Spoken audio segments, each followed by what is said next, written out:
se a pessoa vai morrer. Eu não posso dar uma tutela para amputar uma perna, porque não vai ter como reverter esse quadro, tá? Posso dar uma decisão de mérito, mas não antecipar uma tutela cuja decisão é irreversível. A efetivação da tutela antecipada observará no que couber, conforme a sua natureza, as normas previstas nos artigos 588, 461, parágrafos 4º, 5º e 461-A. Essas são normas idênticas às do processo cautelar, tá? Nós vamos ver mais tarde o devido processo cautelar. Tutela antecipada poderá ser revogada ou modificada a qualquer tempo em decisão fundamentada. Lógico, tutela antecipada forma coisa julgada formal. Força dela só está naquele processo, não está para fora daquele processo. Então, havendo qualquer situação de reversibilidade, se prova que o candidato ao concurso público, na verdade, não tinha direito, se prova que aquele paciente, na verdade, não tinha direito, que o plano já tinha sido feito o distrato, alguma situação em que, no primeiro momento, o juiz deu a tutela, mas no segundo momento ele pode, a qualquer momento, em decisão fundamentada, revogar essa tutela. Concedido ou não a antecipação da tutela, prosseguirá o processo até final do julgamento. O fato dele ter concedido a tutela e ter antecipado o mérito não significa dizer que ele ao final terá que manter a tutela. E também o fato dele não ter deferido a tutela no início não significa que no mérito ele não possa deferi-la. Uma coisa não tem nada a ver com a outra, tá bom? A tutela antecipada também poderá ser concedida quando um ou mais dos pedidos cumulados ou parcela deles mostrassem incontroverso. Um pedido é incontroverso. Está lá o contrato, o plano de saúde, ele pagou direitinho, o cara está na UTI, se não for mantido ele vai morrer. Ora, o pedido é incontroverso, eu vou deferir a tutela, tá? E se o autor, a título de antecipação de tutela, requerer providência de natureza cautelar, poderá o juiz, quando presentes os respectivos pressupostos, deferir a medida cautelar em caráter incidental do processo ajuizado. Além daquela tutela antecipada, naquele processo eu posso pedir uma outra cautelar? Por exemplo, manteve-se o tratamento médico no UTI. Agora o paciente precisa de um remédio que só existe no plano de saúde, mas em outra cidade. O plano não tem naquele município. Então ele vai entrar com um pedido para conseguir agora o medicamento. Posso entrar com uma cautelar para isso? Posso. A antecipação de tutela não impede nenhum outro provimento cautelar. Tá bom? Eu posso ter várias cautelares num processo principal. Bom, posso ter a cautelar antes do processo principal, posso ter a cautelar durante o processo principal, eu só não posso ter a cautelar depois que já transitou em julgado o processo principal. Tá bom? Bom, e a liminar, gente? A liminar é a obtenção prévia daquilo que só se obteria ao final, quando da aprovação da sentença. A liminar também é uma antecipação do provimento jurisdicional. A liminar também é uma antecipação do provimento jurisdicional, sendo que o prazo para que se julgue sobre este pedido é de 24 a 48 horas. Isso é o que está na lei. Na prática, infelizmente, os juízes não decidem nesse prazo. Mas, cumpre-me dizer que está na lei. Tem que ser decidido entre 24 e 48 horas. Ainda mais quando se trata de uma questão, por exemplo, de saúde, vida ou morte. Se não for decidido, fica realmente muito difícil. Professor, a liminar então é o caso mais urgente. Não, tanto a tutela antecipada quanto a medida liminar, ambas podem se dizer que são urgentes. A cautelar também é urgente, nós vamos ver que a cautelar é urgente.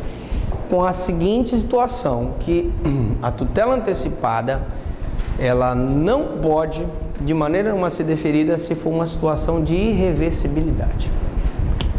Bom, Na prova de vocês pode vir a seguinte pergunta: cite, explique 3 características das medidas cautelares. E agora nós vamos ver então as características. Diga.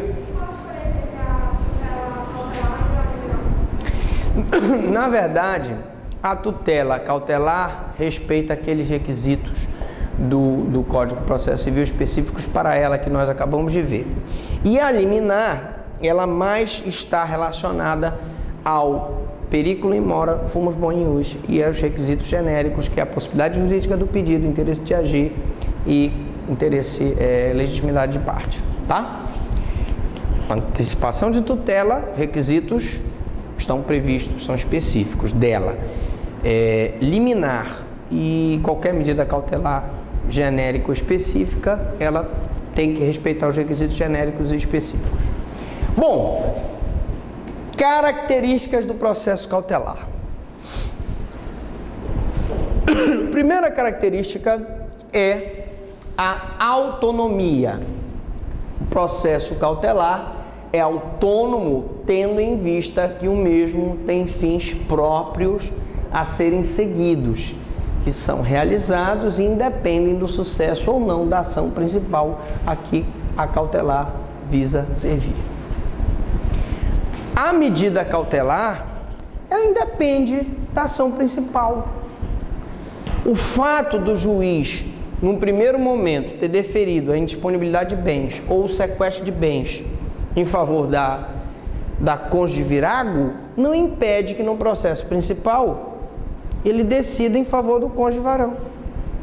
Professor, talvez eu possa entrar com uma medida cautelar antes mesmo de entrar com o divórcio? Sim, tu vais entrar uma medida cautelar para sequestrar os bens ou tornar os bens indisponíveis, até que saia o divórcio e se decida se aquele bem vai tocar a tua parte ou ao teu ex-marido.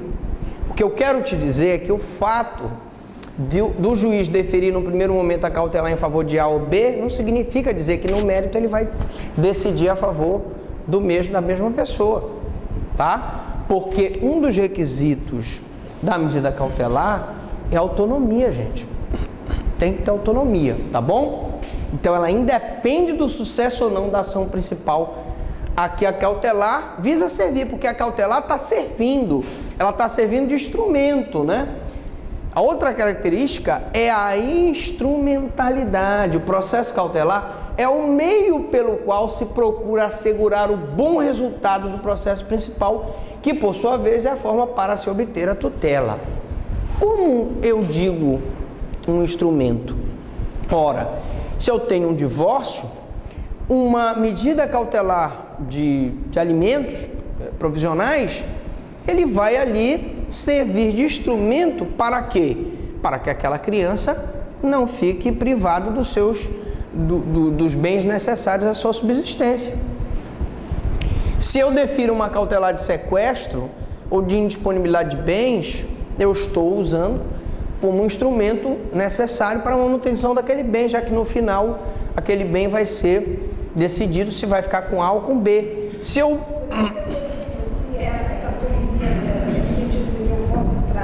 Tu podes entrar sem a ação principal, mas preste bem atenção. Nós vamos ver o seguinte: tu podes entrar com a ação cautelar antes da ação principal? Pode. Pode entrar com a cautelar durante a ação principal? Pode.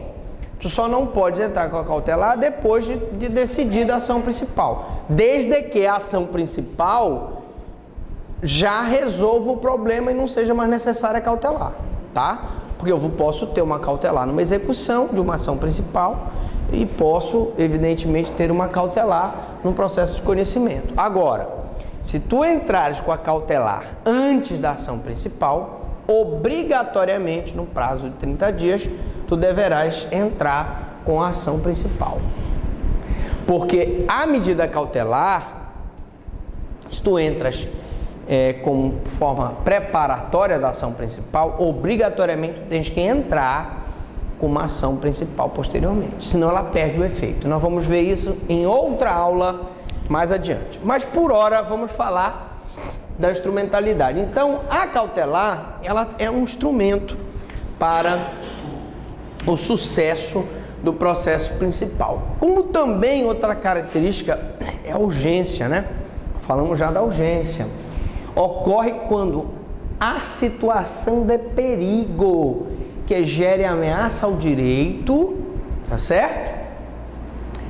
Então eu tenho uma situação de perigo e posso ter uma ameaça ao direito. Ora, pessoa que está hospitalizada, se eu impedir o tratamento dele no UTI ou no CTI, ele pode vir a falecer. Se eu tenho uma pessoa infartada e não consigo fazer a cirurgia, eu posso ter um problema, ele vir a falecer, certo?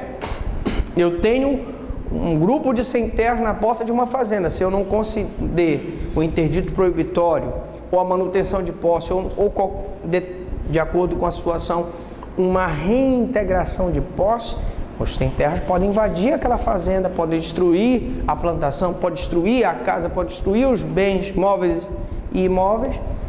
Então, eu tenho essa característica da urgência. Também, provisoriedade. É a medida cautelar que produz efeitos por um determinado lapso de tempo, notadamente até que persista a situação de emergência. A medida cautelar é sempre provisória e nunca poderá ser eterna, ela não se eterniza. Ela tem um tempo, ela caduca se eu não ingressar com a ação principal. E ela também caduca se a ação principal já prestar o provimento jurisdicional e acabar com aquela situação de ofensa ao bem, situação de perigo.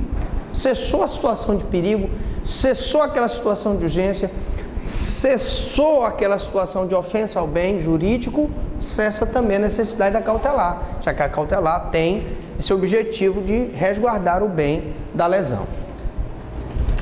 Também, uma outra característica muito importante, característica nas paradas de sucesso dos concursos públicos, é a cognição sumária. O que é cognição sumária?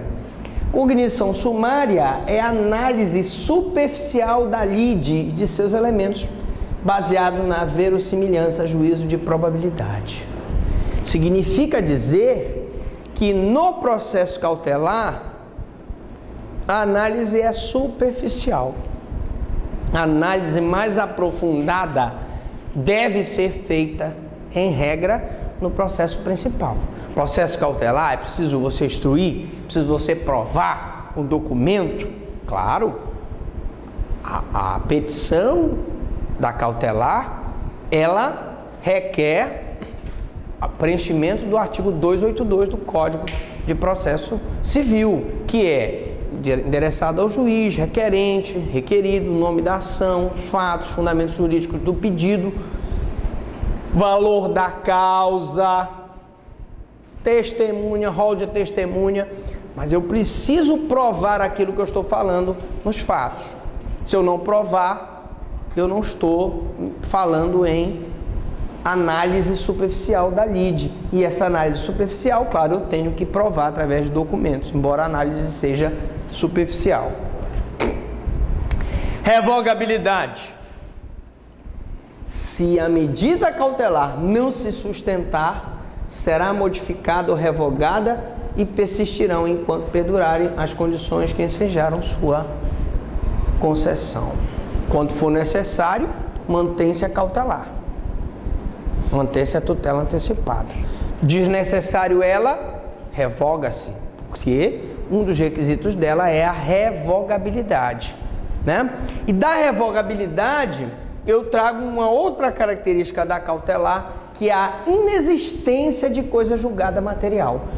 A cautelar não julga o mérito do direito do processo principal, salvo quando eu tenho exceção de alegação de decadência ou prescrição.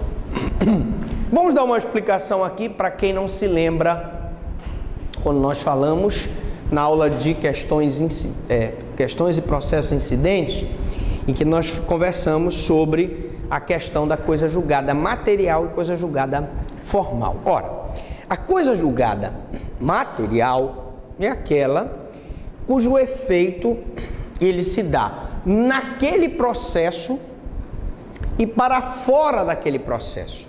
Exemplo, se eu decido numa investigação de paternidade que aquela pessoa é filha do falecido, aquela decisão que transitar em julgada na investigação de paternidade terá efeito de coisa julgada material e fará efeito em outro processo, que é um processo de inventário, dando direito à pessoa que foi reconhecida a se habilitar como herdeiro do decujus. Já a coisa julgada formal, ela tem efeito só naquele processo e não produz efeito nos outros processos. Exemplo, imaginemos que um juiz tenha concedido liminarmente um alimento provisional no valor de R$1.000. Aquela decisão do alimento provisional é uma decisão que faz coisa julgada formal. Por quê? O efeito é só naquele processo. Se o requerido entra com uma revisional de alimentos, provando que ele só pode pagar R$500, por exemplo, aquela decisão pode ser revertida. E mais, se ele entrar com uma exoneração de pensão alimentícia, provando, por exemplo, que aquele filho já completou 18 anos e não está estudando, também eu vou ter uma outra situação inequívoca em que aquela decisão, que fez coisa julgada formal, será revertida em outro processo. Preste atenção. A coisa julgada material, em regra, ela não pode ser revertida em outro processo. As únicas exceções são, no processo civil, a coisa julgada material pode ser revertida através da rescisória, e no processo penal, a coisa julgada material pode ser revertida através da revisão criminal.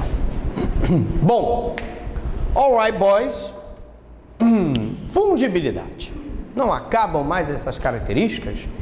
A fungibilidade, meus amigos, é a mesma dos recursos, né?